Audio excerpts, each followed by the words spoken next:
Dengan menyebut nama Allah yang Maha Pengasih lagi Maha Penyayang. Orang-orang yang beriman kepada Al-Quran yang diturunkan kepadamu Muhammad dan kitab-kitab yang telah diturunkan sebelum engkau, dan mereka yakin akan adanya akhirat, merekalah yang mendapat petunjuk dari Tuhannya, dan mereka itulah orang-orang yang beruntung. Bismillahirrahmanirrahim. Assalamualaikum warahmatullahi wabarakatuh. Alhamdulillahil karimar rahman, alamal Qur'an, khalaqal insan, alamahul bayan. Asyhadu an la ilaha illallah wa asyhadu anna Muhammadan abduhu wa rasuluh. Subhanaka la ilma lana illa ma'alamtana innaka antal alimul hakim.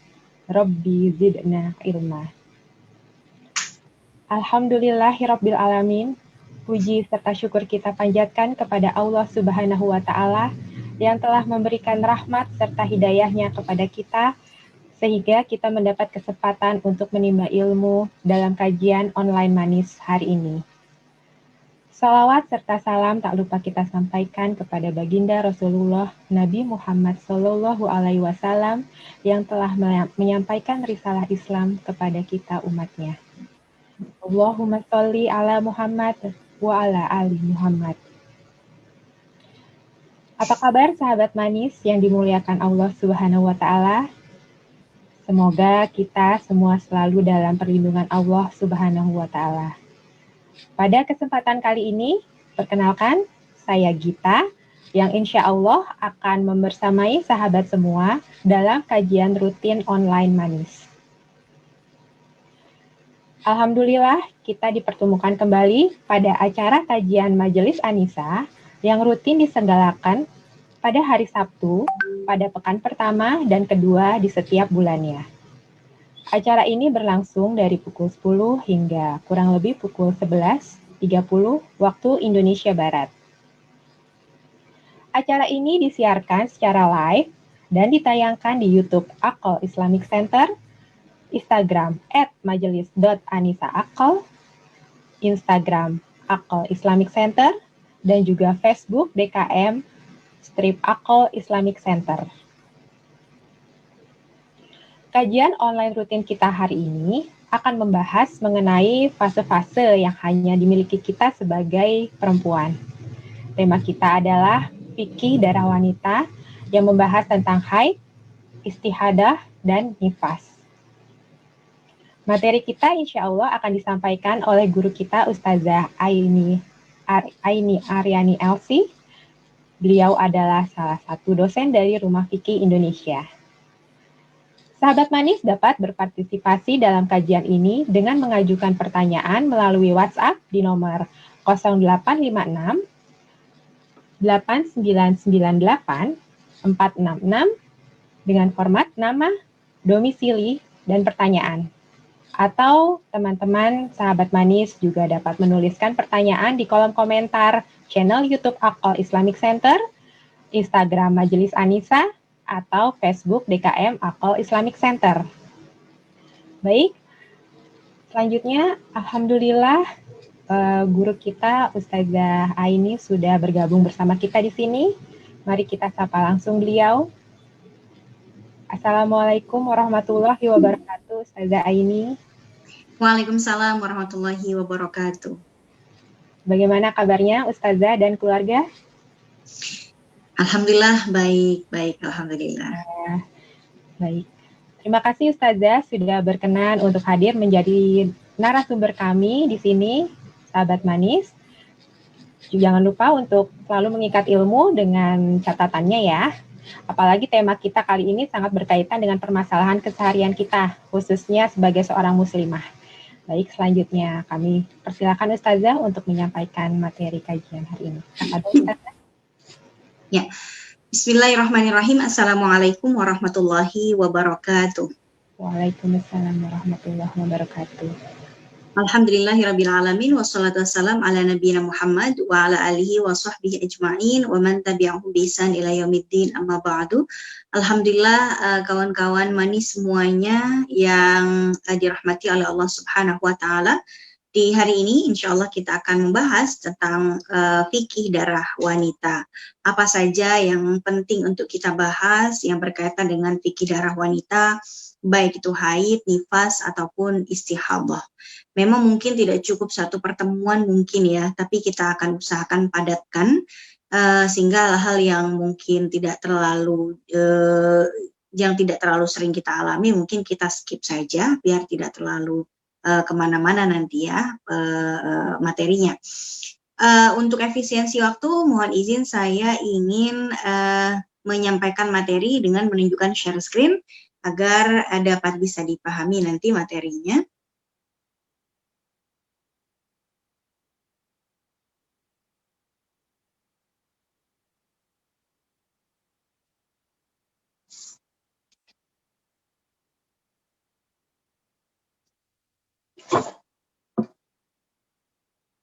Ya, baik. Tentang fikih taharah. Jadi tentang darah wanita ini nanti masuknya di dalam fikih taharah atau fikih bersuci ya. Kenapa masuknya di dalam taharah? Ya karena keluarnya darah haid dan nifas ini menyebabkan hadas besar. Ya, taharah itu artinya fikih bersuci yang tema besarnya membincangkan tentang hadas dan najis. Keluarnya darah haid dan darah nifas ini menyebabkan hadas besar. Ya, sehingga kalau kita bicara hadas besar, hadas kecil, berarti otomatis kita akan membincangkannya di dalam fikih taharah. Kita juga nanti akan membahas bagaimana cara mengangkat hadas besar ataupun hadas kecil, ya, di dalam fikih taharah. Tapi kalau misalnya hari ini kita akan membahas fikih darah wanita saja. Pertama tentang darah wanita itu ada 3 macam, yaitu haid, kemudian nifas, kemudian istihadah. Haid itu keluar karena memang kita sedang mengalami siklusnya dan sedang dalam keadaan sehat saat keluar ya, bukan darah penyakit. Maka pengertian dari haid itu adalah ad-dam al-kharij min aqsa rahimil mar'ah ala sabili istihad. Jadi keluarnya darah dari rahimnya seorang perempuan ya karena memang dia sedang sehat. Okay. Nah, kemudian yang kedua disebut dengan nifas. Nifas itu apa? Pengertian nifas itu adalah ad-dam al-kharij aqibal wiladah. Nifas itu adalah darah yang keluar dari rahim seorang wanita setelah melahirkan. Ya, dihitung melahirkan itu ya ketika yang di kandungan itu sudah dikeluarkan. Baik karena itu berbentuk bayi ataupun keguguran ketika kegugurannya itu sudah membentuk jaringan yang sudah mirip dengan cikal bakal manusia. Ya, tapi kalau nanti kegugurannya itu nanti di awal-awal keguguran baru sebulan gitu ya, yang keluarnya itu hanya darah saja. Nah, ini nanti masuk di istihadah. Intinya nifas itu adalah darah yang keluar setelah melahirkan. Tinggal nanti para ulama akan berbeda pendapat dalam mendefinisikan melahirkan itu apa. Apakah harus janin yang sudah utuh atau cikal bakal janin ketika terjadi keguguran gitu ya. Nah, kemudian berikutnya adalah istihadah. Istihadah itu adalah darah yang keluar tapi dia tidak memenuhi syarat untuk jadi haid ataupun jadi nifas.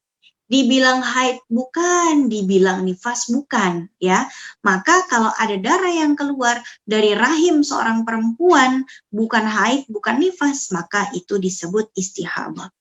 Bagaimana kalau darah itu keluar dari kemaluan seorang perempuan tapi bukan dari rahim, misalnya dari pada saat pertama kali melakukan hubungan suami istri di malam pengantin misalnya, itu masuk di dalam darah yang yang hanya sekedar najis saja ya, tapi tidak menyebabkan hadas. Kenapa? Karena dia keluarnya bukan dari rahim seorang perempuan. Begitu juga darah bisul yang keluar di kaki, di tangan gitu ya. Itu bisul bukan, kita tidak bicara tentang darah ini. Jadi darah wanita yang kita bahas hari ini adalah darah yang keluar dari rahim seorang perempuan yang keluar dari kemaluan depannya. Ya, kalau misalnya ada orang mengalami keluar darah dari kemaluan belakang ya, dari lubang anusnya karena dia ambeien atau misalnya habis operasi apa begitu, nah ini juga tidak kita bahas hari ini ya.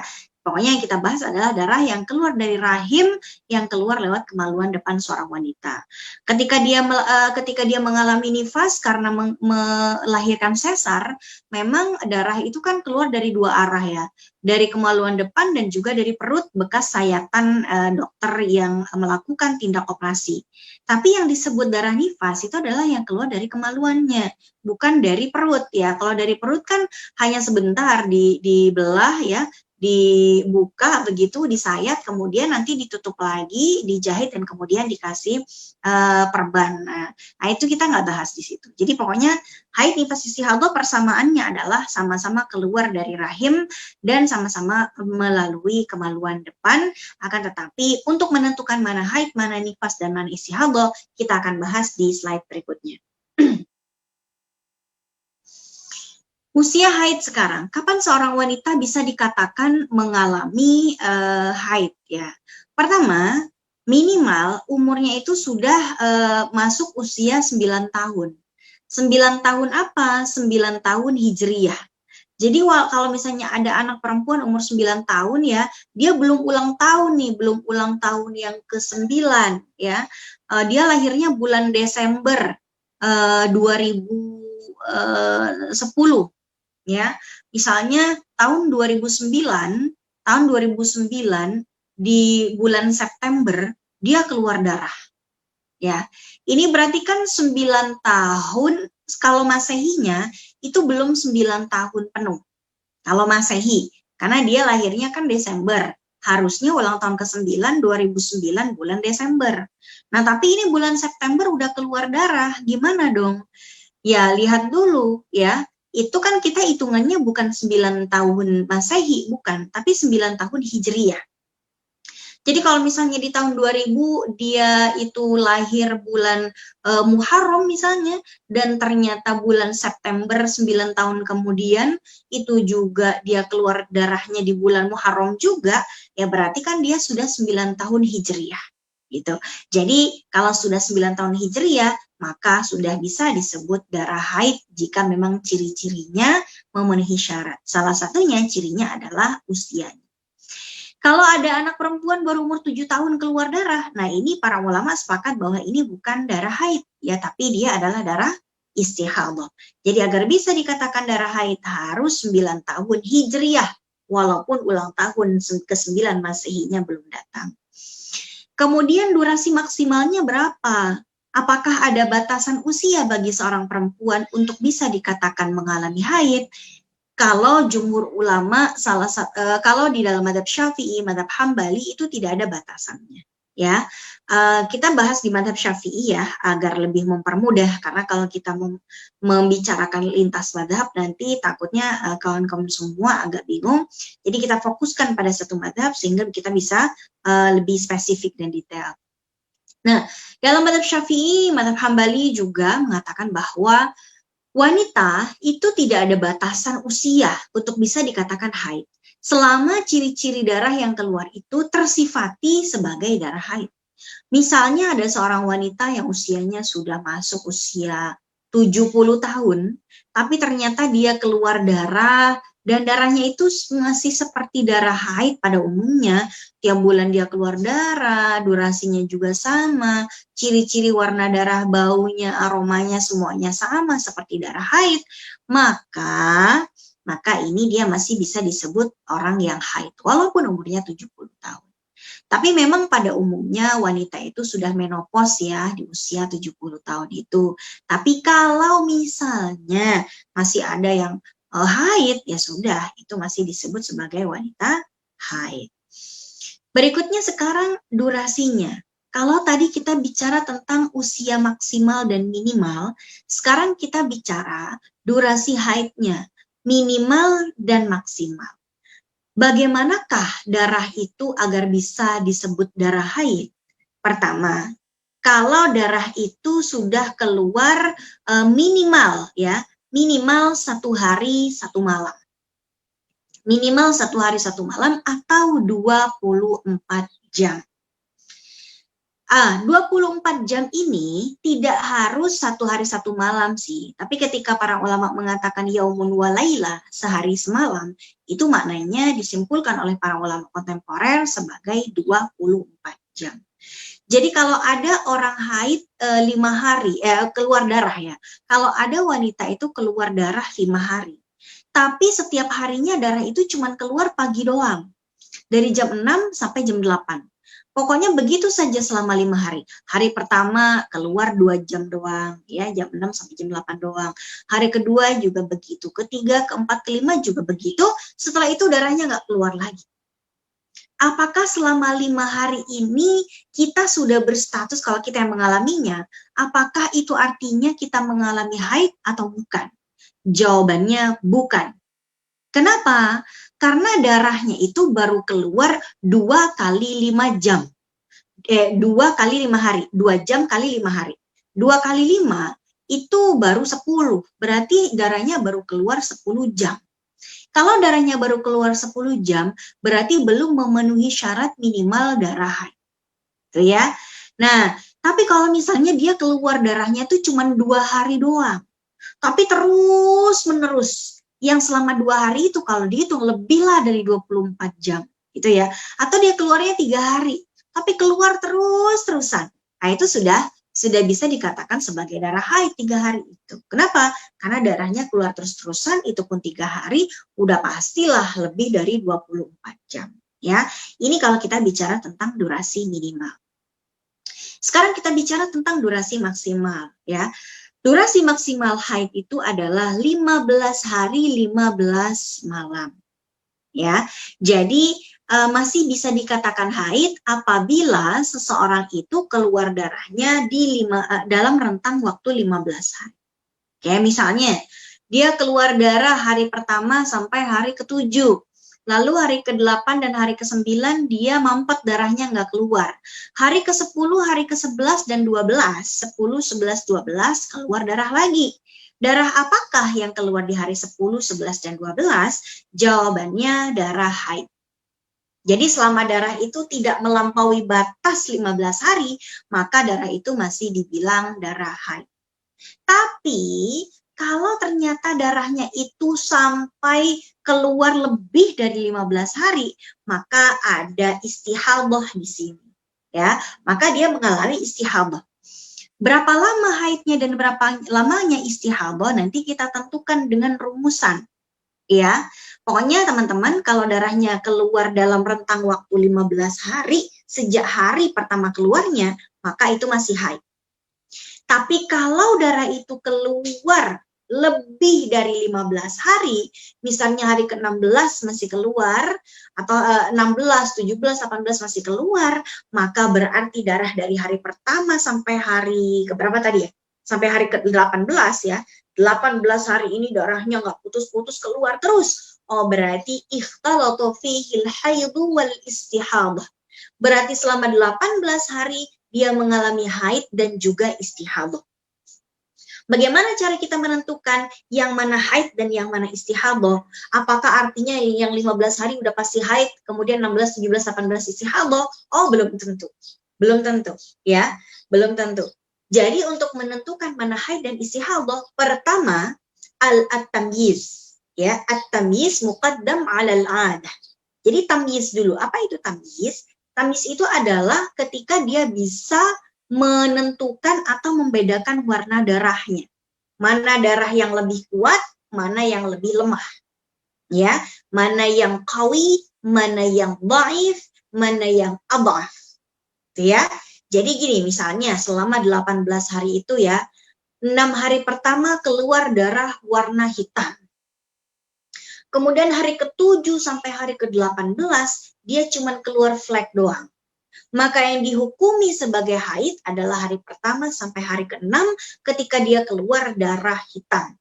Sedangkan hari ke-9 sampai hari ke-18 dia hanya keluar flek saja, maka ini sebagai darah yang dhaif, darah yang lemah, itulah yang diputuskan sebagai darah istihadah.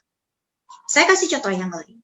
Misalnya hari pertama sampai hari pertama sampai hari ke hari pertama sampai hari ke 6 itu darahnya darah hitam, ya, atau merah gitu ya, anggaplah darahnya merah atau hitam. Nah kemudian hari ke-9 sampai hari ke-10 darahnya masih merah hitam gitu ya.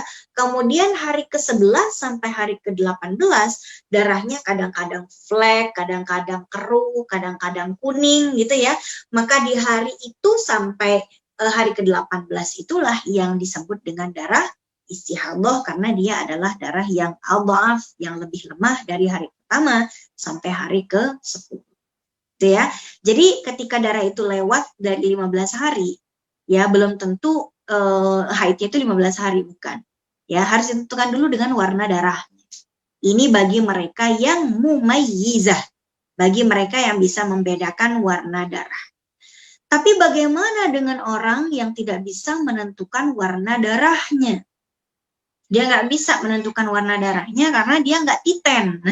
Nggak titen itu apa ya? Nggak notice, tidak memperhatikan, dan bahkan kadang-kadang dia juga lupa warna darah saya apa ya? Nggak tahu, sibuk mau ngurusin darah aja ribet gitu ya. Untuk wanita yang tidak mumayyizah, yang tidak bisa membedakan warna darahnya, maka yang bisa dia lakukan adalah bergantung pada adatnya, pada kebiasaannya. Di bulan-bulan sebelum bulan ini, ketika dia keluar darah selama 18 hari itu, ya, wah ini saya tumben banget sih, sampai hari ke-18 nggak berhenti-berhenti nih darah, baru selesai di hari ke-18 malam baru selesai. Padahal biasanya saya haidnya paling cuma 8 hari. Misalnya ya, di bulan-bulan sebelumnya saya selalu 8 hari. Maka yang menjadi patokannya dia untuk menentukan mana haid, mana istihadah dalam rentang 18 hari ini, maka yang dihukumi sebagai haid hanya yang 8 hari, sedangkan hari ke-9 sampai hari ke-18 itu dihukumi istihadah. Tapi bagaimana dong kalau saya setiap bulannya berbeda? Ya, misalnya kadang 8, kadang 7, kadang 6. Maka apa patokannya? Kebiasaan saya yang mana yang bisa menjadi patokan? Maka yang menjadi patokan adalah bulan terakhir sebelum bulan ini. Bulan terakhir ketika saya mengalami haid, ya, haid terakhir sebelum haid yang sekarang. Itu yang menjadi patokan adat atau kebiasaan. Saya kasih contoh. Misalnya bulan ini, saya mengalami keluar darah. Dari hari pertama sampai hari ke-18. Ya, dan saya tidak tahu, tidak bisa membedakan warna darah saya. Ya, saya nggak bisa bedain karena kadang menurut saya merah, kadang keping-pingan, kadang nggak tahulah, bingung mikirin warna darah, ya. Maka saya mengambil patokan adat saya, ya, durasi kebiasaan saya setiap kali saya mengalami haid di bulan-bulan sebelum bulan ini. Tapi di bulan kemarin nih, di bulan Desember, saya haidnya misalnya 6 hari. November 7 hari. September itu 7 hari gitu ya. Jadi antara 7, 6, 8 gitu. Mana yang akan saya jadikan patokan? Di bulan keberapa? Maka yang jadi patokan adalah bulan Desember. Karena bulan Desember itulah saya terakhir haid sebelum bulan yang sekarang. Maka dari 18 hari yang saya alami di bulan ini, yang menjadi haid adalah 6 hari saja. Kenapa 6 hari? Karena bulan kemarin di bulan Desember haid saya cuma 6. Maka di hari ke-7 sampai hari ke-18 itu namanya istihadah. Gitu ya teman-teman. Jadi rumusannya pertama, apakah darah kita melebihi batas 15 hari atau tidak? Yang kedua, kalau dia melewati batas 15 hari, ya 15 hari ke-15 dan hari ke-16 itu masih keluar terus gitu ya, maka darah kita yang keluar bercampur dari yang istihadah dan haid. Dan cara menentukannya, pertama harus dengan menentukan warna darah, ya. Tapi kalau tidak bisa menentukan warna darah, tidak bisa membedakan darahnya, maka dengan cara menghitung adat atau kebiasaan. Baik, berikutnya sekarang kita bicara tentang masa suci. Kalau tadi kita bicara tentang masa durasi haid, maka sekarang kita akan bicara tentang durasi masa suci. Durasi masa suci itu maksudnya dari haid pertama ke haid yang berikutnya itu harus ada intervalnya. Ya, harus ada intervalnya. harus ada masa suci yang menjadi jeda di antara dua haid. Ya, masa suci minimalnya itu 15 hari 15 malam. Oke, sedangkan maksimalnya tidak ada batasan. Contohnya gini, ada orang keluar darah haid tanggal 1 sampai tanggal 7. Ya, tanggal 1 sampai tanggal 7 dia haid. Kemudian tanggal 8, 9, 10, 11, 12, 13, 14, 15, 16, 17, 18, 19, 20, 21, 22. Dia bersih nggak keluar darah. Tanggal 23 keluar darah lagi. Apakah darah yang keluar tanggal 23 itu termasuk haid? Jawabannya iya. Walaupun itu keluarnya di bulan yang sama. Kenapa? Karena darah yang keluar tanggal 1 dan darah yang keluar di tanggal 23 itu sudah dijeda masa suci selama 15 hari. Yaitu hari ke-8 sampai hari ke-22. Masa sucinya itu sudah 15 hari. Ya. Nah, tapi kalau durasi masa sucinya itu belum 15 hari, maka yang harus dilakukan oleh seorang wanita, dia harus melakukan yang namanya alaiha baqiyatut tuhur. Ya, alaiha baqiyatut tuhur. Apa maksudnya? Harus disempurnakan dulu durasi maksimal masa sucinya. Contoh ya. Saya keluar darah haid tanggal 1 sampai tanggal 7. Kemudian saya bersuci di hari ke-7 itu, misalnya darah saya berhenti jam 12 siang. Ya udah jam 12 siang saya mandi, saya sholat segala macam. Oke. Kemudian tiba-tiba saya keluar darah lagi di tanggal 21. Ya, saya tadi haid dari tanggal 1 sampai hari ke-7. Darah keluar lagi tanggal 21. Coba kita cek, apakah hari ke-8 sampai hari ke-20 itu sudah 15 hari atau belum? Kita cek ya. 8, ini masa sucinya, masa tidak keluar darahnya kita cek dari tanggal 8 sampai tanggal 20 kita nggak keluar darah. 8, 9, 10, 11, 12, 13, 14, 15, 16, 17, 18, 19, 20, 21. Ya. Jadi ketika kita tanggal 8 sampai tanggal 20 ya, ketika kita nggak keluar darah itu baru 13 hari. Maka darah yang keluar di tanggal 21 dan tanggal 22 itu belum dihukumi haid. Kenapa? Karena masa interval masa sucinya belum sempurna 15 hari. Jadi darah yang keluar tanggal 21 dan 22 itu masih disebut darah istihadah. Ketika darahnya masih keluar di tanggal 23, barulah masa haid itu dihitung dari tanggal 23. Itu ya, mudah-mudahan jamaah nggak pusing. Insya Allah nggak gampang. Oke, berikutnya. Nah, sekarang kita bicara tentang darah istihadah. Darah istihadah tadi sudah kita bahas bahwa dia bukan darah haid, bukan darah nifas. Ya, dia keluar dari kemaluan wanita, tapi haid bukan, tidak memenuhi syarat. Ya, seperti tadi darah yang keluar sebelum umur 9 tahun, apa segala macam. Kemudian darah nifas, ya, dia bukan darah nifas. Contohnya bayinya belum keluar, tapi darah udah keluar. Nah, itu istihadah. Ya, misalnya ada orang kontraksi ketika dia proses pembukaan keluar darah misalnya bercampur dengan lendir. Apakah dia masih wajib sholat atau tidak? Iya, masih wajib sholat. Karena dia belum mengalami haid, belum mengalami nifas. Dia baru mengalami istihadah. Istihadah itu keadaan di mana kita keluar darah, tapi masih berstatus sebagai wanita suci, tidak mengalami hadas besar. Yang menjadi hadas besar adalah ketika terjadi nifas dan haid. Contoh yang termasuk istihadah yang pertama adalah ketika darah itu keluar sebelum usia haid. Belum 9 tahun sudah keluar darah, itu istihadah. Kemudian keluar darah di luar masa haid dan nifas. Seperti tadi ya, ada orang keluar darah lebih dari 15 hari.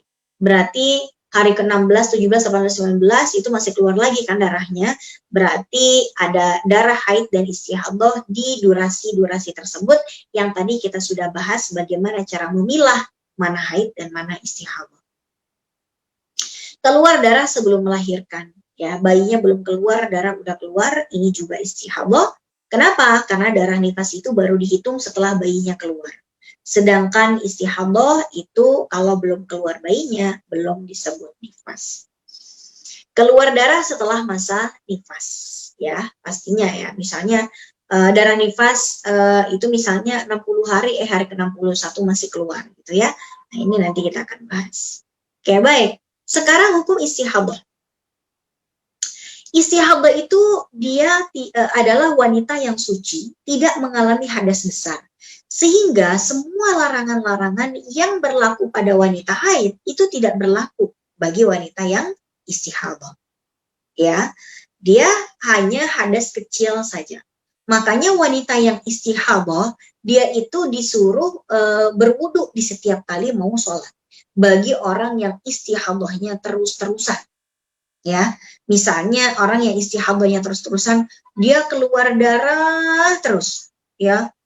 Keluar darah terus sebulan, 30 hari dia keluar darah. Berarti kan di situ dia mengalami istihadah, ada haid dan ada istihadah yang tadi kita sudah bahas ya. Dan dia keluar seharian tuh istihadah terus. Dia kan masih wajib untuk melaksanakan sholat. Cuman sholatnya orang istihadah itu dia harus apa? Dia harus membersihkan dulu kemaluannya, kemudian menyumbat ya. Disumbat baik itu dengan kapas ataupun dengan pembalut, lalu kemudian dia berwudu dan langsung sholat. Oke, nah kalau misalnya dia itu sholat, ya, ya sudah darah yang keluar ketika dia sholat dan memang tidak bisa dikontrol, sudah termaafkan, ya karena dia tidak bisa mengontrol itu, ya dan sulit memang untuk menghindarinya, karena itu di luar kuasanya dia. Ya, tapi setiap kali setiap kali dia mau sholat, dia wajib untuk berwudu lagi. Kalau kita kan orang suci nih, orang suci tidak keluar darah istihadah ya, orang yang normal tidak mengalami istihadah, kita misalnya punya wudu nih, kita berwudu dari jam 12, kita sholat zuhur. Terus begitu masuk waktu asar, udah jam 3:30 misalnya, udah masuk waktu asar, kita belum batal nih wudu yang tadi zuhur ya, belum pipis, belum buang air besar, pokoknya belum batal deh pokoknya. Boleh nggak kita melaksanakan sholat asar tanpa harus mengulangi wudhu lagi? Jawabannya boleh. Kenapa? Kan wudhu kita belum batal. Ya, walaupun sunnahnya dianjurkan wudhu lagi, tapi kan nggak wajib. Kalaupun dia tetap melakukan sholat dengan tanpa berwudhu lagi, ya nggak apa-apa. Tapi kalau dia istihadah nggak bisa kayak begitu. Dia udah wudhu nih tadi jam 12 sholat zuhur ya.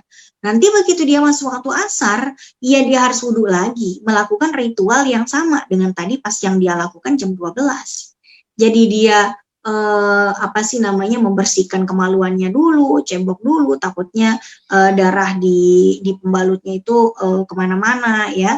Kemudian cebok, habis cebok ganti pembalut, terus ganti pembalut, wudhu, habis wudhu langsung sholat. Jangan sampai menunda-nunda ya, jadi habis wudhu langsung sholat. Maka darah yang keluar ketika dia itu sholat, yaitu sudah ma'fu atau termaafkan ya, tapi tetap harus berwudhu lagi. Kenapa? Karena udah keluar darah melulu nih, dari tadi sejak zuhur sampai asar dia udah keluar terus darahnya gitu ya.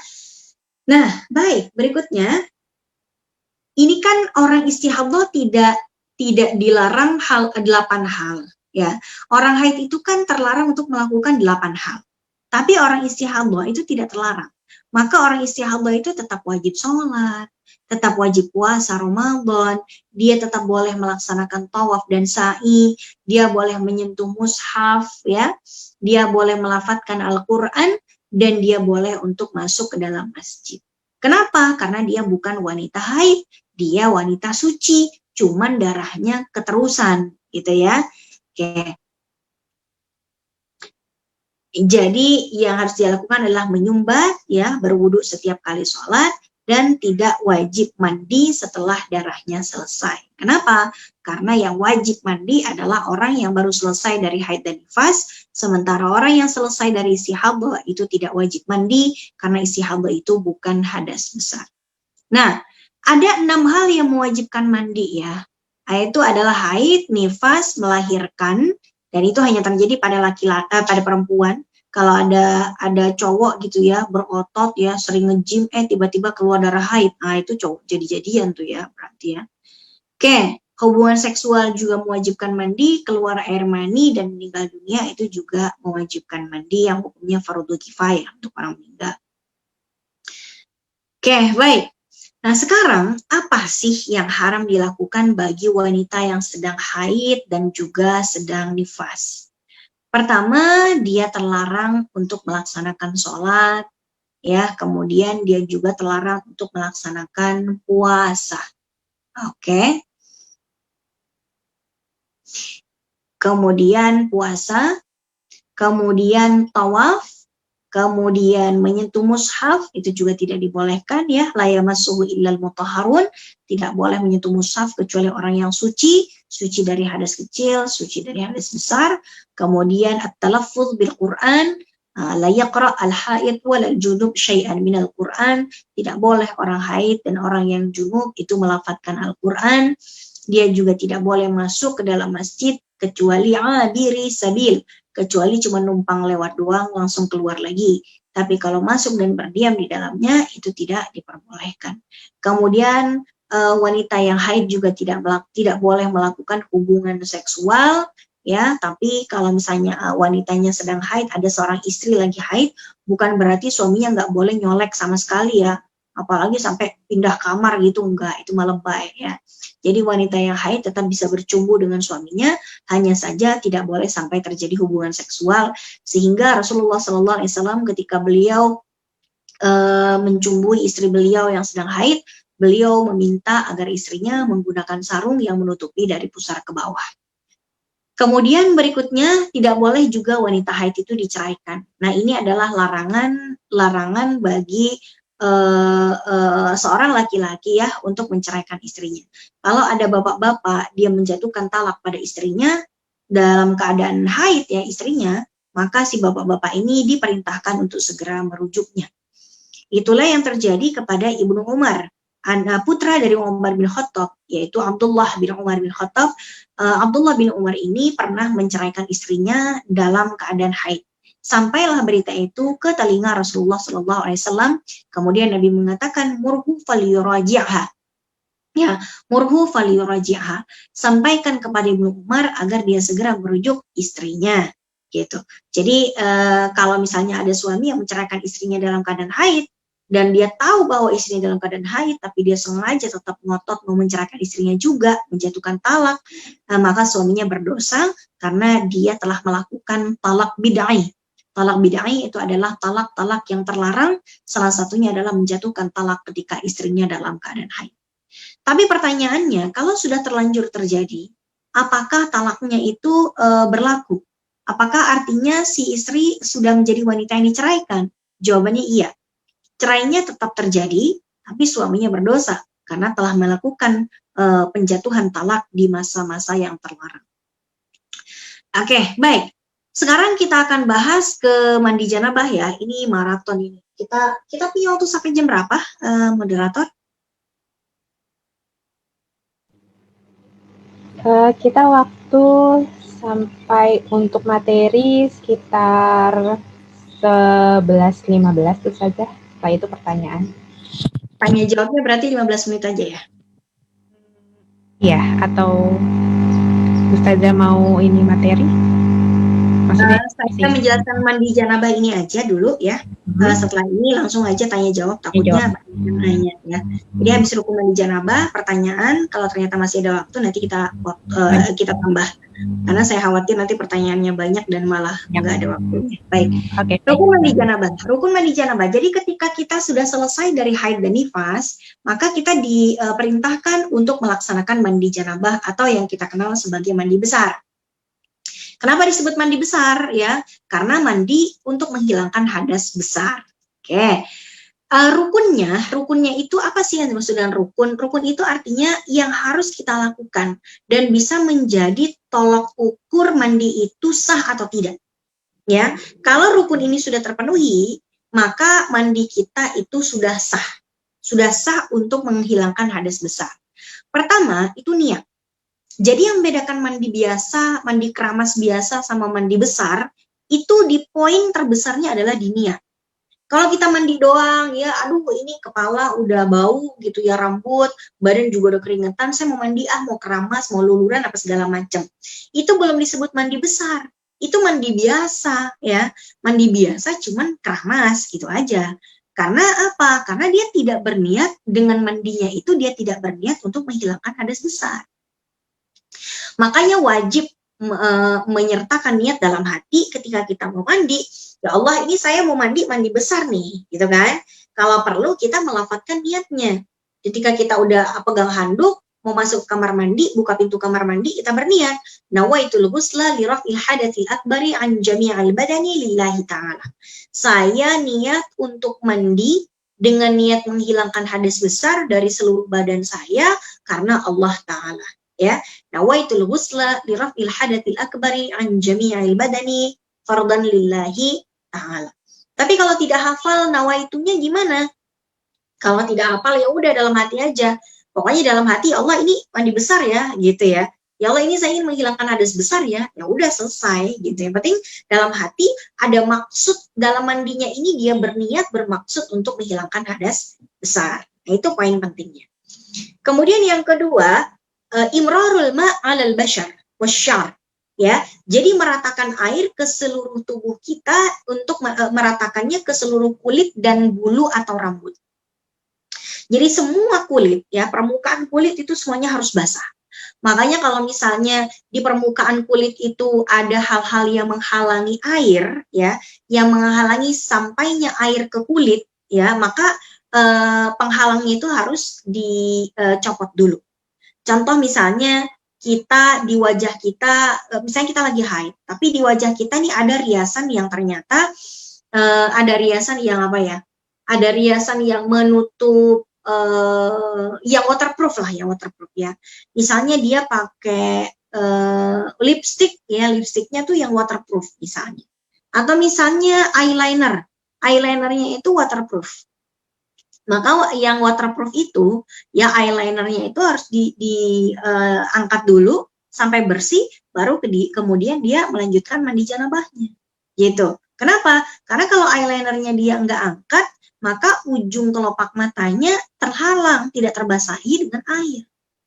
Padahal kelopak mata itu termasuk punya kulit, ada permukaan kulit yang harus terbasahi. Gitu ya. Nah, begitu juga di tempat-tempat yang lain, seperti misalnya kuku. Kuku juga harus kena air, karena dia bagian dari tangan. Kuku itu harus tidak boleh terlapisi dengan kutek yang melapisi, yang menghalangi air sampai ke kuku. Ya, jadi harus diangkat dulu. Biar apa? Biar air itu tidak terhalang untuk membasahi tubuh kita. Nah, jadi yang penting niat dan meratakan air udah selesai. Udah sah wudhu kita walaupun minimalis ya, walaupun nanti sunah-sunahnya kita disunahkan memakai wewangian yang ada di sabun, yang ada di sampo gitu kan, memang kita disunahkan memakai itu. Tapi kalau misalnya tidak sempat karena buru-buru mandinya, karena mengejar waktu, ya sudah, nggak apa-apa. Yang penting udah basah semuanya ya. Contoh misalnya kita itu haidnya udah selesai ya dari malam. Ya, haidnya udah selesai. Misalnya itu kita lagi di bulan Ramadan. Haidnya udah selesai dari malam nih. Udah selesai dari jam berapa ya? Dari jam 2 malam udah selesai. Nah, dia berarti kan belum sholat isya nih ya. Berarti terus tapi dia tuh nggak bisa mandi pada saat itu juga. Kenapa? Karena saat lelah, capek segala macam. Lalu dia berniat untuk bangun sebelum sahur. Nanti sebelum sahur saya mau mandi besar, kemudian saya mau sholat isya, kemudian saya mau sahur gitu ya. Nah, dia ternyata dia bangunnya itu udah mepet bentar lagi subuh. Maka apa yang harus dia utamakan? Yang harus diutamakan adalah yang wajibnya dulu. ya, dia harus segera melaksanakan mandi besar biar dia bisa sholat isya, jangan keburu subuh. Ya, karena sholat isyanya akan berakhir ketika subuh datang. Maka dia segeralah mandinya nggak usah pakai sabun, sampo segala macem. Basahi aja dulu, guyur aja semua badan, yang penting basah dulu. Ya, yang penting basah dulu semuanya, udah niat dan basah semuanya, baru kemudian kita bisa melaksanakan sholat isya. Kalau masih ada waktu, ya sahur lah dengan makan korma atau air putih segala macam. Ya, jangan sampai kita berlama-lama pakai mani-pedi, kemudian luluran segala macam, itu keburu datang waktu subuhnya. Ya, nah, tapi kalau kita tidak sedang diburu-buru waktu, ada baiknya kita melaksanakan mandi janabah dengan menyempurnakannya dengan sunnah-sunnah mandi. Ya, ada beberapa sunnah-sunnah yang dianjurkan untuk kita lakukan. Apa saja? Yang pertama, sebelum mandi kita mencuci tangan dulu. Ya, kita mencuci tangan dulu, kemudian membersihkan kemaluan dengan tangan kiri, kemudian menghilangkan najis kalau ada, misalnya masih ada bekas darah yang belepotan di mana-mana, ya kita bersihkan dulu. Kemudian setelah itu kita berwudu sebagaimana wudu kalau kita mau sholat seperti biasa, wudu kayak biasanya. Karena memang Nabi hampir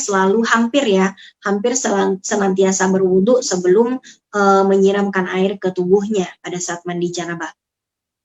Kemudian mendahulukan anggota yang kanan. Setelah berwudu, dia menyiramkan anggota tubuh yang kanan dulu, baru kemudian anggota tubuh yang kiri ya. Tapi sebelum itu ketika membasuh bagian kanan yang sebelum yang kiri itu 3 kali. Jadi kanan 3 kali, kemudian baru kiri 3 kali. Kalau mau urutan yang komplit dari mana yang rukun sampai yang sunnah ya, komplitnya tuh kayak gini. Ini anjuran ya. Kalaupun selama ini saya enggak ngurut kayak gini gimana ya? Enggak apa-apa. Yang penting mandi. Yang penting basah semua rambut dan kulitnya. Sebadan. Ini hanya urutan mandi yang ideal, yang paling lengkap, yang paling dianjurkan. Tapi nggak harus wajib gini juga. Pertama niat. Begitu kita mau mandi, kita udah niat. Menghilangkan hadas besar. Kemudian mencuci tangan. Kemudian mencuci kemaluan. Kemudian berwudu. Terus memijat kulit kepala ya, ngambil air di tangan kita mengambil air, kemudian memijitkannya ke sela-sela kulit kepala gitu kan. Kemudian mengguyur air di kepala 1, 2, 3. Kemudian mengguyur rata air di badan yang kanan dulu, kemudian yang kiri, kemudian mendahulukan yang kanan ya. Kemudian membasuh kaki yang terakhir.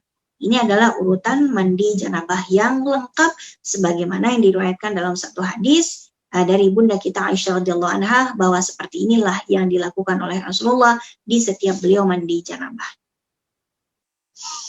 Baik, yang tadi haram dilakukan tadi sudah ya, sholat, puasa, tawaf sa'i, menyentuh mushaf sudah ya. Baik, sampai di sini dulu materi kita pada hari ini. Jika ada pertanyaan silahkan.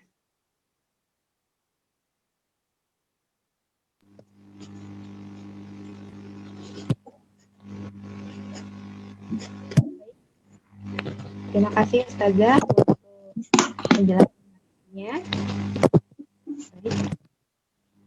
Sebelum ke sesi tanya jawab, izinkan kami mengajak para pemirsa sahabat untuk berkontribusi dalam dakwah untuk DKM Akal Islamic Center dengan menginvestasikan harta terbaiknya melalui rekening BNI Syariah dengan kode transfer 427 dengan nomor rekening 60 700 11 256 atas nama Yayasan Pusat Peradaban Islam. Ustazah, selanjutnya kita masuk ke sesi tanya jawab. Di sini sudah masuk beberapa pertanyaan mengenai materi kita hari ini. Saya akan bacakan pertanyaan yang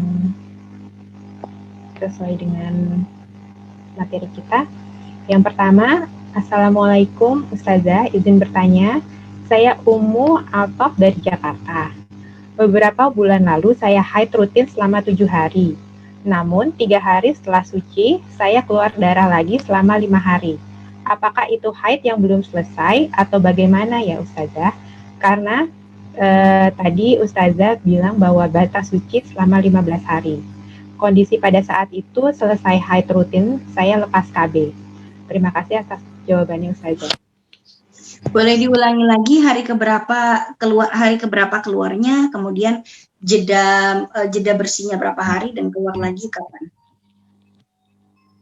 Boleh diulangi lagi.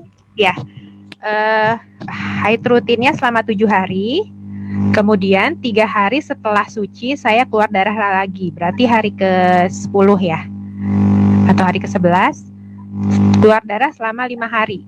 Apakah itu haid yang belum selesai atau bagaimana?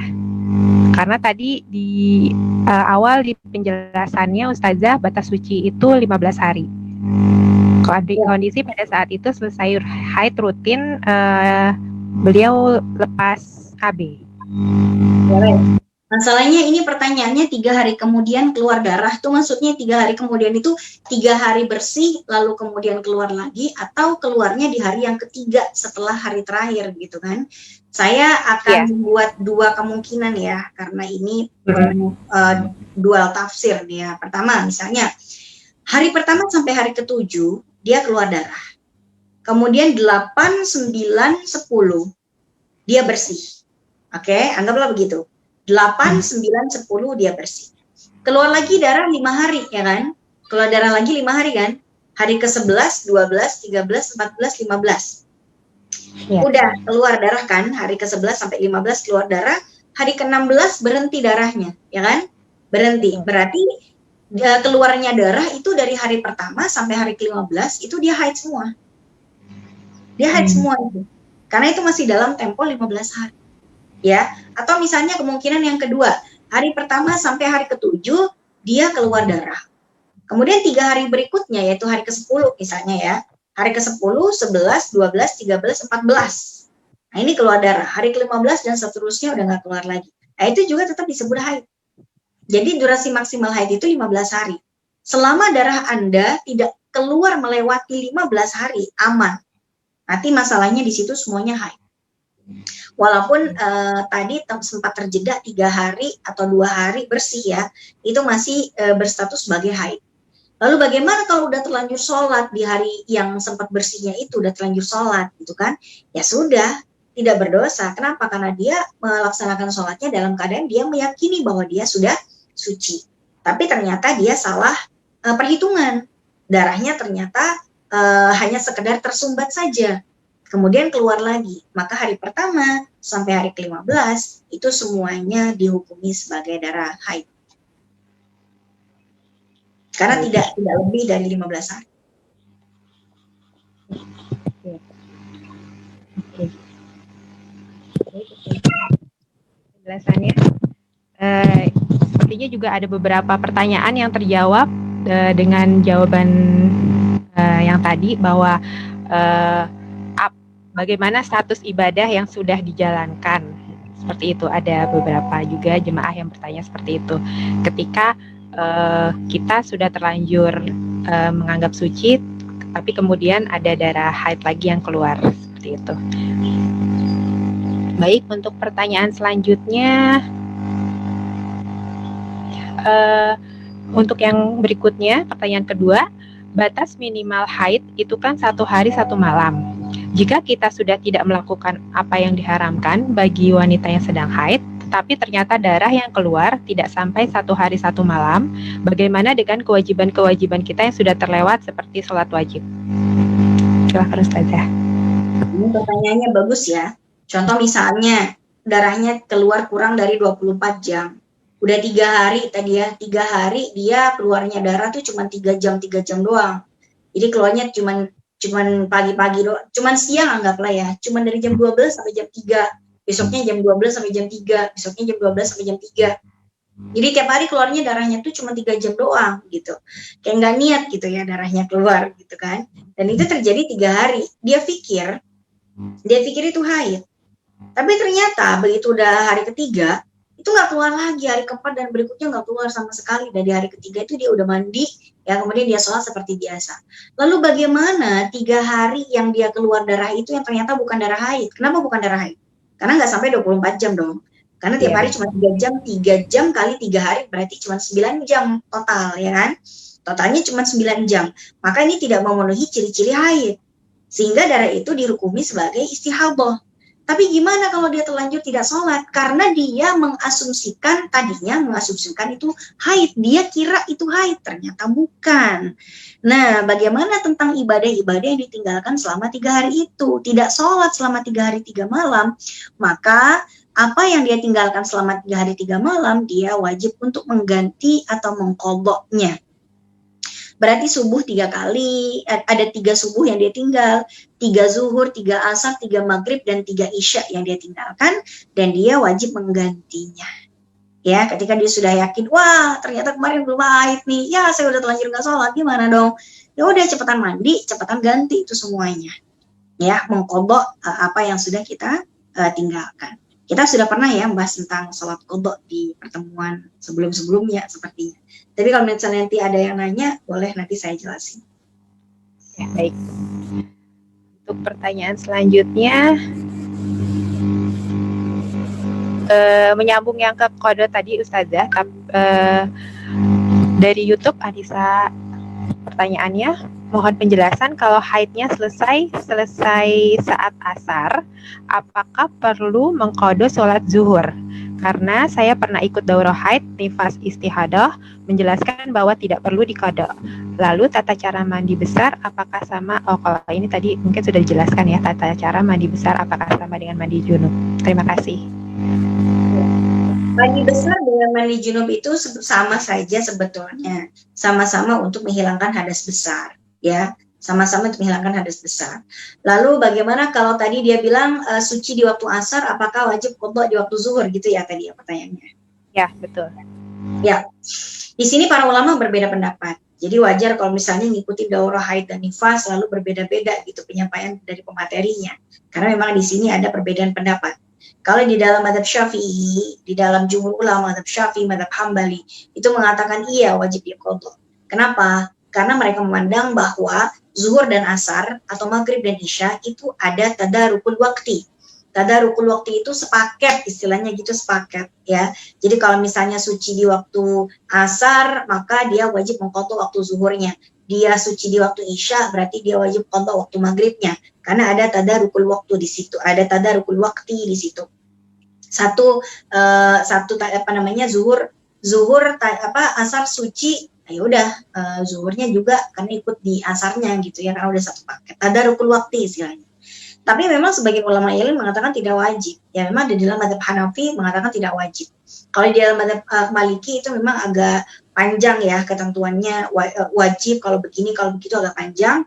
Tapi intinya kalau kita mendasarkan kepada fatwa dari para ulama yang bermadzhab Syafi'i, madzhab Hambali, dan mereka jauh lebih banyak tentunya daripada madzhab Hanafi. Karena madzhab Hanafi memang kalau kita presentasikan di dunia ini dibandingkan Syafi'i dan Hambali tentu tidak terlalu signifikan ya jumlahnya. Dan di Indonesia sepertinya kita tidak bisa menemukan orang-orang yang bermadzhab Hanafi.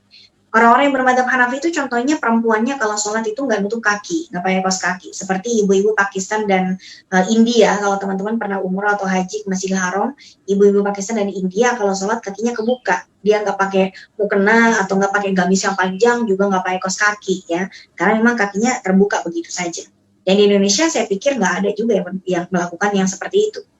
Sehingga kalau kita mendasarkan pendapat kita pada fatwa dari para ulama bermadzhab Syafi'i dan Hambali, ya kalau suci di waktu isya, qadha waktu maghrib, suci waktu asar, qadha waktu zuhur, ya kecuali madzhab Hanafi yang tidak mengatakan seperti itu. Kata madzhab Hanafi, ya suci waktu asar ya udah sholat asar aja, nggak usah qadha zuhur. Memang ada perbedaan di situ, ya.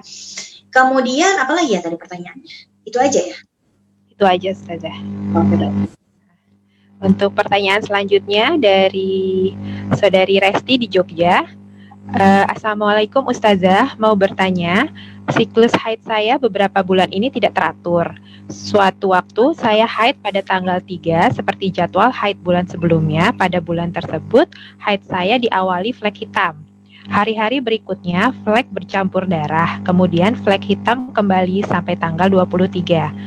Baru keluar darah haid. Saya bingung di situ mensifati darah saya, kapan darah tersebut masuk darah haid dan darah istihadah.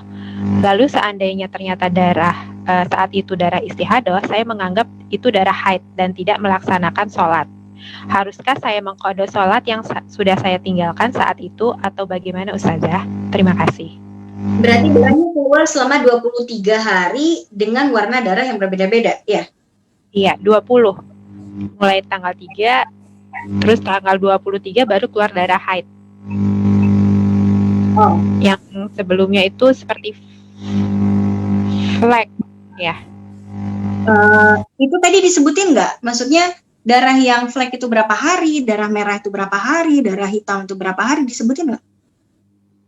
Enggak. Dia mulainya itu tanggal 3, dia hanya menyebutkan flek hitam, kemudian hari-hari berikutnya flek bercampur darah, kemudian flek hitam kembali sampai tanggal 23. Agak susah ya kalau misalnya nggak disebutin Selnya, ini. ya? Iya, soalnya gini, kalau misalnya darahnya itu keluar lebih dari 15 hari, tadi kan 20 hari berarti ya, 20 hari itu keluar darah tidak berhenti tiap hari ya. Maksudnya mungkin hari pertama dia cuma keluar 2 jam atau 3 jam, tapi kan tiap hari keluar terus sampai 20 hari dia keluar. Dan kalau dijumlah total darahnya itu keluarnya lebih dari 24 jam pastinya. Karena 20 hari ya kan. Kalaupun sehari keluar 2 jam saja itu udah 40 jam keluarnya ya kan. Nah, berarti pasti di sini ada haid dan ada istihadah. Cuman begini, yang harus yang tadi saya tangkap dari penanya tadi, beliau itu bisa membedakan darah. Jadi dia mumayyizah, dia bisa membedakan darah. Karena tadi dia bertanyanya gini, ada flek, kemudian ada merah, kemudian ada hitam gitu kan. Berarti dia bisa membedakan warna darah haidnya. Harusnya itu di total. Ya, fleknya itu keluar berapa hari, merahnya berapa hari, dan hitamnya berapa hari. Kalau ada cuma 2 macam darah saja, maka istilahnya darah itu darah qawi dan darah dhaif. Darah qawi itu adalah darah yang kuat, sedangkan darah yang dhaif itu darah yang lemah. Darah yang qawi itu yang lebih pekat warnanya. Jadi kalau misalnya tadi keluar keluar flek hari pertama sampai hari ke-10 flek doang. Kemudian hari ke-11 sampai hari ke-20 itu darahnya darah segar, hitam kemerah-merahan. Maka yang disifati sebagai haid itu ya di hari ke-10 sampai hari ke-20. Sedangkan di hari pertama sampai hari ke-10 tadi, hari pertama sampai hari ke-9 misalnya ya. Hari pertama sampai hari ke-9 itu cuma flek-flek doang. Maka yang flek-flek doang inilah yang disebut dengan istihadah. Nah ini lucu ya, istihadah dulu baru haid gitu kan, agak lucu memang. Jadi istihadah dulu baru haid. Jadi memang dia pasti meninggalkan sholat selama 20 hari itu. Kenapa? Karena istihadah duluan baru haid gitu. Jadi bagaimana dong? Itu selama 9 hari pertama yang saya keluar flek, itu kan saya nggak sholat. Jadi gimana? Ya selama 9 hari itu dia wajib mengganti sholat-sholat yang dia tinggalkan. Tapi apakah dosa ketika dia sudah terlanjur meninggalkan sholat? Tidak berdosa. Kenapa? Karena ketika dia tidak sholat, dia yakin bahwa dia sedang haid. Dia tidak bisa sholat juga, karena dia belum tahu ini dari istihadah apa haid sih, gitu kan. Begitu dia keluar darah, ya dia stop dulu sholatnya, stop aja dulu. Ya, khawatir ini darah haid, emang harus stop dulu. Tapi ketika dia kita sudah tahu bahwa itu ternyata bukan haid tapi istihadah, maka kita mengganti atau mengqadha sholat yang kita tinggalkan, yang terlanjur kita tinggalkan di hari pertama sampai hari ke-9 yang cuma flek-flek itu, gitu ya. Tapi kalau misalnya darahnya ada 3 macam, kalau tadi kan darahnya cuma 2 macam, cuma flek sama darah segar hitam kemerahan. Sekarang ada 3 macam darah misalnya.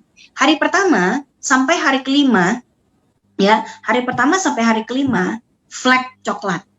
Hari ke-6 sampai hari ke-10 itu darahnya merah. Hari ke-10 sampai hari ke-20 itu darahnya darah hitam. Maka ini ada 3 macam darah yang disebut dengan qawi, dhaif, adhaf. Qawi itu artinya pekat, darah kuat. Yang kedua dhaif artinya darah yang lemah, yaitu yang merah ya. Yang pekat itu yang hitam, itu namanya darah qawi, kuat. Kemudian yang lemah itu artinya darah yang merah karena warnanya lebih muda daripada yang hitam. Kemudian ada darah adhaf namanya, yang warnanya lebih muda daripada yang merah, yaitu warna flek-flek kecoklatan. Nah, maka mana yang haid, mana yang istihadah? Yang haid adalah hari ke-6 sampai hari ke-15. yang merah dan yang hitam itu total 15 hari, itu haid. Sedangkan hari yang ke-1 sampai hari yang ke-5, yang flek doang, itu darah adhaf, maka itulah yang istihadah. Gitu ya. Jadi Mbak yang tadi harusnya mencatat ya, ada berapa macam darah yang keluar dalam tempo 20 hari itu. Nah, ada 3 macam darah kah atau 2 macam darah? Kalau 2 macam darah, catat. 3 macam darah, catat. Gitu ya.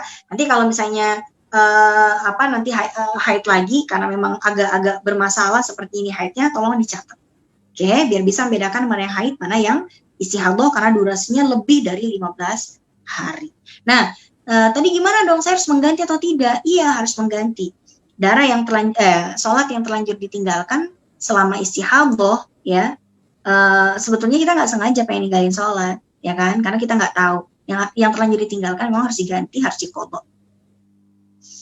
Apakah dalam syariat Islam itu ada perintah qadha sholat? Wah, ini lebih panjang lagi masalahnya. Iya, ada banyak, bahwa Rasulullah sendiri pernah mengqadha sholat karena kesiangan subuh. Ya, Nabi pernah kesiangan sholat subuh ya, tapi bukan salahnya Nabi. Nabi ketinggalan sholat subuh bukan karena kesalahan beliau. Jadi jangan samakan antara Nabi dengan kita. Kita kesiangan sholat subuh ya karena molor gitu, karena kemalaman tidur, karena begadangin drama Korea, beda gitu. Kalau Rasulullah enggak dong. Rasulullah itu kesiangan sholat subuh, itu karena beliau sudah mengantisipasi. Artinya beliau itu sudah memasang satu orang, yaitu Bilal, untuk membangunkan semua pasukan yang tidur dalam keadaan lelah, capek, habis berperang, ada yang istirahat dari sakit, kena luka, dibalut, lalu istirahat, lalu Nabi dan yang lain itu istirahat, Bilal yang berjaga. Ternyata Bilalnya malah ketiduran sampai apa? Sampai matahari tinggi. Dan dibangunkan oleh Nabi dengan cara diguncangkan. Bilal, ini matahari udah tinggi. Waduh, kamu tuh malah ketiduran. Kita semuanya kagak sholat subuh nih, gara-gara kamunya ketiduran, gitu kan. Kemudian kata Bilal, wallahi ya Rasulullah, demi Allah ya Rasulullah, saya tidak pernah tidur senyenyak ini, kata Bilal. Kemudian kata Nabi, Bilal, sekarang kamu silakan kumandangkan azan. Untuk apa ya Rasulullah? Untuk membangunkan yang masih tidur dan yang sudah bangun biar berkumpul di sini. Oh baik, setelah Bilal memandangkan azan, semuanya udah berkumpul di depan tendanya Nabi. Kemudian Nabi mengatakan, man nasiya sholata aw nama anha fa kafaratuha yusalliha idza dzakaraha. Siapa yang tertidur atau tidak atau lalai, tidak sengaja meninggalkan sholat, maka yang menjadi kafarat atau hukumannya adalah dia harus mengganti atau mengqadha sholat itu ketika dia ingat bahwa dia punya hutang. Sehingga Nabi dan para sahabat melaksanakan qadha sholat subuh ketika matahari sudah tinggi. Jadi mengqadha sholat subuhnya tidak harus menunggu subuh besoknya lagi, nggak usah ya. Ketika dia ingat bahwa dia tidak melaksanakan sholat, lakukanlah sholat tersebut. Ya, adapun ketika ada juga yang mengatakan bahwa nggak ada qadha sholat katanya, gara-gara mendengar hadis Nabi yang diriwayatkan oleh Aisyah, katanya kita tidak diperintahkan qadha sholat, tapi hanya diperintahkan qadha puasa. Nah, ini hadisnya dipotong, ya, hadisnya itu disunat, dipotong, tidak komplit menginformasikannya. Jadi potongan hadis itu, jadi ceritanya begini, backgroundnya latar belakang dari hadis ini tuh begini. Ada seorang sahabiah, seorang sahabat perempuan, dia datang kepada Aisyah, beliau bertanya dengan kepada Aisyah, wahai Aisyah, ini kan lagi bulan Ramadan nih. Kalau bulan Ramadan begini, wanita itu kan ada yang haid. Nah, kita kalau lagi haid di bulan Ramadan, berarti kan kita tidak melaksanakan sholat juga, tidak puasa juga. Nah, sholat-sholat yang kita tinggalkan selama haid di bulan Ramadan ini, wajib kita ganti juga sebagaimana kita wajib mengganti puasa atau enggak? Yang wajib diganti puasanya aja atau puasa dan sholatnya juga? Kata seorang sahabiah ini, ya kan? Kata ibunda kita Aisyah, beliau menjawab, kana yusibuna dzalika. Haid itu menimpa kita di bulan Ramadan. Ya, haid itu menimpa kita di bulan Ramadan. Fa nu'maru biqada'is shaumi wa la nu'maru biqada'is shalah. Maka Rasulullah itu yang diperintahkan terhadap kita di sini konteksnya kita wanita haid di bulan Ramadan. Bukan kita orang Islam pada umumnya, enggak. Kita, kata Aisyah, kita yang lagi haid nih di bulan Ramadan kayak begini, ya, yang wajib kita lakukan nanti setelah haid kita selesai hanya mengqadha puasa saja. Sedangkan mengqadha sholat yang kita tinggalkan selama haid itu enggak wajib diqadha. Memang sholat-sholat yang kita tinggalkan selama haid emang pernah gitu kita qadha? Enggak ada. Sholat yang kita tinggalkan selama haid emang kita enggak ganti. Ya, kita tidak perlu mengganti sholat yang kita tinggalkan selama haid. Tapi kalau ternyata kita meninggalkan sholat, kirain haid, ternyata enggak. Nah, ini yang wajib diganti. Kenapa? Karena ternyata kita meninggalkan sholat di waktu-waktu yang ternyata kita tidak sedang haid. Kita salah asumsi, kita salah mengira. Maka wajiblah kita mengganti sholat-sholat yang kita tinggalkan selama istihadah yang kita kira haid, ternyata bukan. Baik, berikutnya. Baik, Masih selanjutnya ada yang coba? masih ada waktu lagi Ustazah, karena sekarang zuhur kan agak mundur ya, jadi boleh lebih perpanjang lagi. Dan kebetulan memang pertanyaannya masih ada beberapa lagi Ustazah. Ini ada teman-teman yang bertanya mengenai yang hampir mirip, jadi mengenai flek. Jadi ada di sini tiap bulan saya keluar flek 2 hari, keluarnya tidak deras, beberapa kali saja dalam tiap harinya, baru hari ketiga sampai keempat keluar darah segar. Hari 5 sampai ke-7 flek lagi. Apa hari pertama dan hari pertama kedua itu dan 5 dan sampai 7 termasuk istihadah atau termasuk haid Ustazah? Terima kasih. Kalau itu semuanya keluarnya dalam batasan 15 hari, pokoknya itu haid. Ya, pokoknya kalau misalnya darah mau flek, mau darah kuning, mau darah merah, mau darah hitam, pokoknya kalau itu masih dalam batasan 15 hari, itu masih haid. Hari pertama, kedua, itu flek, 3, 4, darah merah, 5, 6, merah, kemudian 7, 8, 9, 10, hitam, 11, 12, 13, flek. Itu semuanya darah haid dari hari pertama sampai 13. Kenapa? Karena masih dalam tempo waktu 15 hari. Kita hanya bicara istihadah kalau darah itu keluar melewati 15 hari. Jadi masih haid semuanya. Baik, itu juga menjawab beberapa pertanyaan sahabat manis lainnya ya. Jadi tidak semuanya bisa dibacakan. Selanjutnya mengenai adab kepada Al-Quran Ustazah. Tadi dijelaskan tidak boleh memegang Al-Quran atau membaca. Kemudian bagaimana jika memegang Al-Quran terjemahan? Apakah diperbolehkan? Dan apakah diperbolehkan tetap belajar tahsin termasuk tilawah menggunakan buku diktat dari tahsin?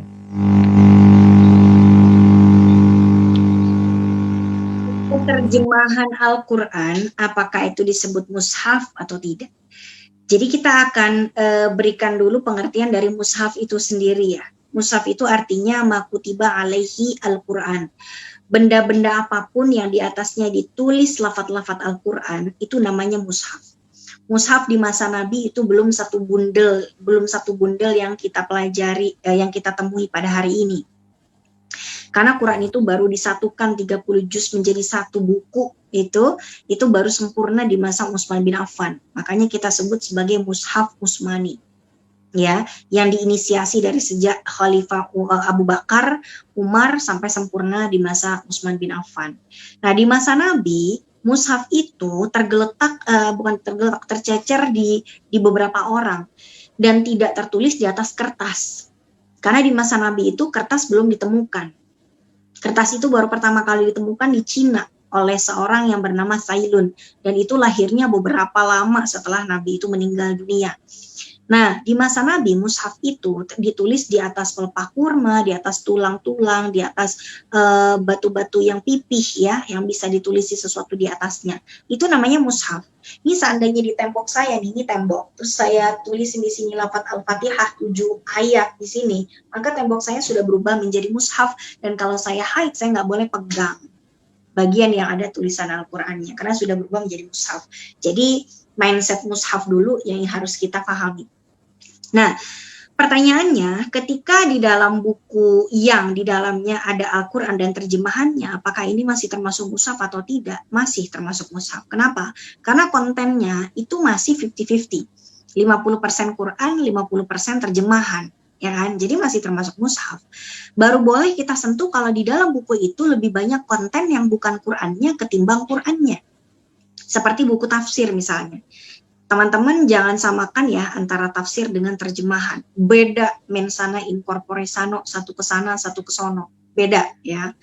Kalau tafsir itu, tafsir Al-Quran 30 juz itu bisa sampai 40 jilid. Ya, sampai 30 jilid. satu buku tafsir itu hanya menjelaskan misalnya cuma juz 1 doang. Itu sudah misalnya 1000 halaman. Padahal cuma ngejelasin kandungan isi juz 1 doang. Misalnya surat Al-Fatihah ditafsirkan ya, alhamdu itu artinya apa, kemudian al di situ maknanya apa, kemudian ada wa gitu kan, waw di situ tuh waw atof atau waw qasam atau waw apa, itu dijelaskan semuanya. Kemudian background ceritanya ayat ini dulunya diturunkan ketika terjadi apa, kandungan tafsirnya apa, kandungan hukumnya apa, kisahnya apa, hikmahnya apa, itu namanya tafsir. Jadi 1000 halaman ya, itu isinya lebih banyak konten penjelasan tafsirnya ketimbang Al-Qur'annya itu sendiri, karena Qur'annya cuma 1 juz dijelaskan dalam 1000 halaman. Nah, itu namanya tafsir. Tafsir itu bukan mushaf, silakan saja kita menyentuhnya. Ya, walaupun nanti ada juga yang strict mengatakan selagi masih ada Al-Quran di dalamnya, nggak boleh. Nah, memang kalau kita melihat dari pandangan jumhur yang lebih memudahkan, kalau tafsir masih boleh. Nah, kalau terjemahan Al-Quran, itu kontennya masih 50-50 loh. Ya, Qurannya 50% sama terjemahnya 50% kontennya. Maka sebaiknya jangan disentuh. Kalau kita lagi sedang haid. Nah, bagaimana kalau kita belajar tafsir lalu kita memegang buku diktat? Nah, buku diktatnya itu lebih banyak isian Al-Qur'annya atau catatan-catatan belajar doang. Misalnya ya, saya belajar ilmu Al-Qur'an. Saya tulis surat Al-Fatihah, tapi bawahnya itu saya tulis catatan ini, catatan itu, catatan ini, catatan itu. Banyak sekali catatan di dalam buku diktat saya. Di dalamnya ada Al-Quran dan penjelasan-penjelasan yang saya catat. Lebih banyak penjelasannya daripada Qurannya, itu silakan dipegang. Tapi kalau misalnya di dalamnya itu, di dalam buku itu hanya isinya itu Al-Quran semua, jangan dipegang. Itu mushaf berarti. Ya. Terus ada lagi yang bertanya, bolehkah orang yang haid itu membaca Quran sambil pegang buku tafsir, yang dibuka buku tafsirnya doang, tapi baca Quran? Yang megang tafsirnya boleh, tapi bacanya nggak boleh. Baca Qurannya nggak boleh. Kalau baca buku tafsir boleh, tapi baca Qurannya nggak boleh kalau diniatkan sebagai tilawah. Tapi kalau diniatkan sebagai zikir, misalnya kita zikir pagi dan petang, ya kan, kemudian zikir-zikir karena kita memang mau berdoa sebelum tidur, kemudian kita berzikir karena misalnya ada orang yang lagi meninggal dunia, terus kita bilang innalillahi wa inna ilaihi raji'un, itu kan ada di Quran, innalillahi, ya kan? Tapi kita tidak berniat untuk bertilawah, kita berniat untuk mengatakan kalimat thayyibah, istirja, berdoa, boleh. Atau kita misalnya mendapat baju baru ya, dikasih sama suami sebagai hadiah, lalu kita bilang alhamdulillahirabbil alamin. Kita tidak sedang berniat untuk tilawah, kita berniat untuk berzikir, untuk berdoa, untuk berterima kasih, bersyukur pada Allah. Itu boleh. Tapi kalau niatnya bertilawah itu nggak boleh. Ya, tapi nggak ada lah orang berzikir dari juz 1 sampai juz 30 zikir doang gitu, enggak, itu pasti niatnya tilawah gitu ya. Nah, kalau misalnya lagi berdoa saja, Rabbana atina fid dunya hasanah, Rabbana hab lana min azwajina, doa-doa maksurat segala macam, nah itu zikir memang ya. Tapi kalau niatnya untuk bertilawah, itu yang tidak diperkenankan, karena memang tilawatul Quran bagi seorang wanita yang haid itu tidak diperbolehkan. Zikir-zikir silahkan, tapi doa-doa silakan, tapi tilawah jangan. Tilawah itu maksudnya melafadzkan Quran dengan lisannya ya. Kalau di dalam hati itu namanya bukan tilawah, itu namanya membatin, itu nggak apa-apa. Mendengarkan Al-Quran boleh, membatin boleh gitu ya, nggak ada masalah. Di tangan saya habis kena piring pecah, maaf ya, ada yang di plasnya. Oke. Jadi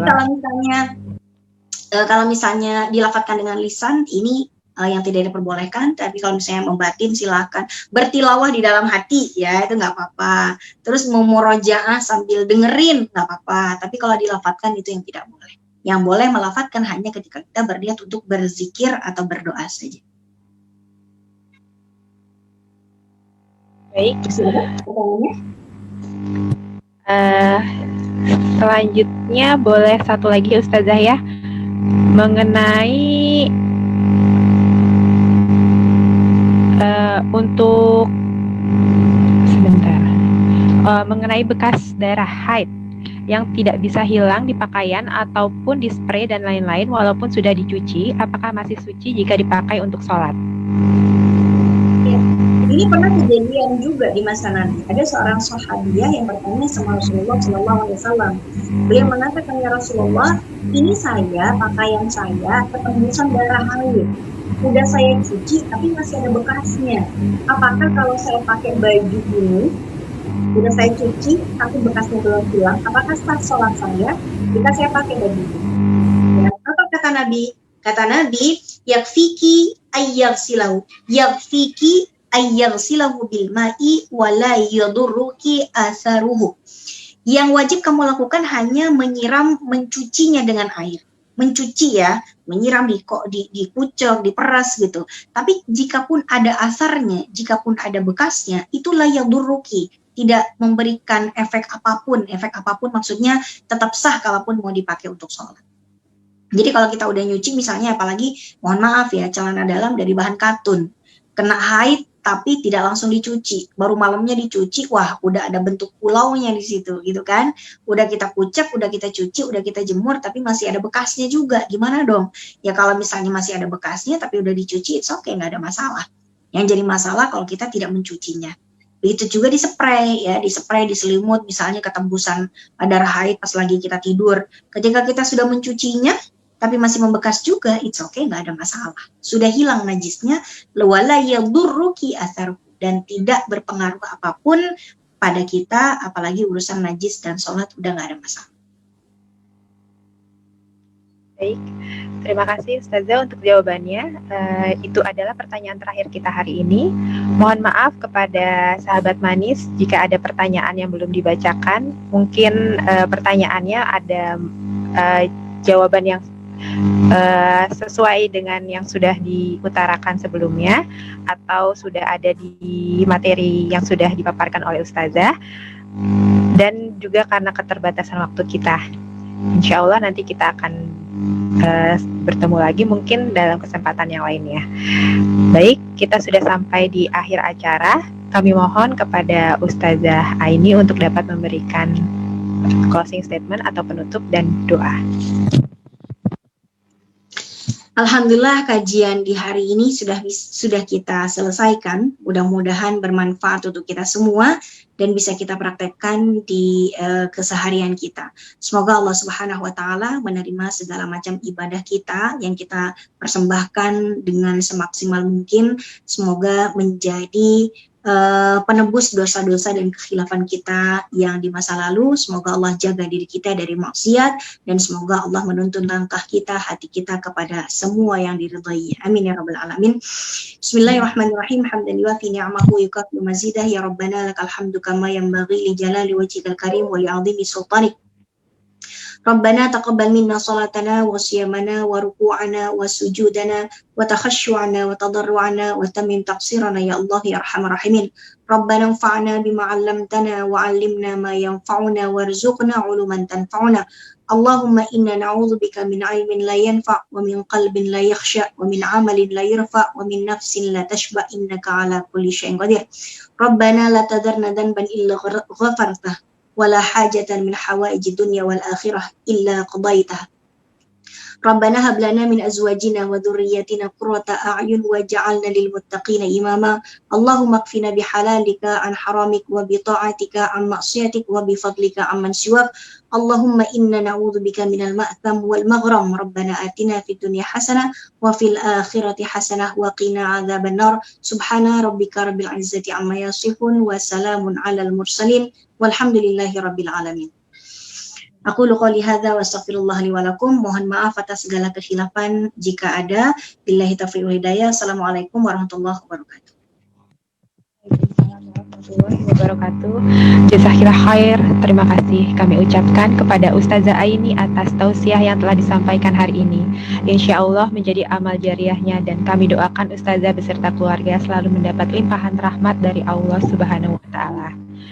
Dan untuk materi hari ini semoga menjadi ilmu yang bermanfaat untuk kita semua. Dengan memperbaiki amalan-amalan kita, insya Allah akan meningkatkan derajat pahala kita di sisi Allah Subhanahu wa taala. Sahabat manis, Saya ingatkan kembali untuk selalu menyaksikan kajian rutin online Majelis Anisa di hari Sabtu setiap pekan pertama dan kedua setiap bulannya. Kami informasikan untuk kajian berikutnya insya Allah akan diselenggarakan pada tanggal 6 Februari 2021. Jazakumullah khairan kepada para segenap tim yang membantu terlaksananya kajian ini, tim kajian manis, tim DKM dan Media Akal Islamic Center, juga para pemirsa sahabat manis yang telah setia mendukung terlaksananya acara ini. Sudah tiba kita di akhir acara, izinkan saya sebagai MC untuk undur diri. Mari kita tutup acara hari ini dengan membaca hamdalah, alhamdulillahirabbil alamin, membaca istighfar, astagfirullahalazim, dan doa penutup majelis. Subhanakallahumma wa bihamdika asyhadu alla ilaha illa anta astaghfiruka wa atubu ilaik. Wassalamualaikum warahmatullahi wabarakatuh.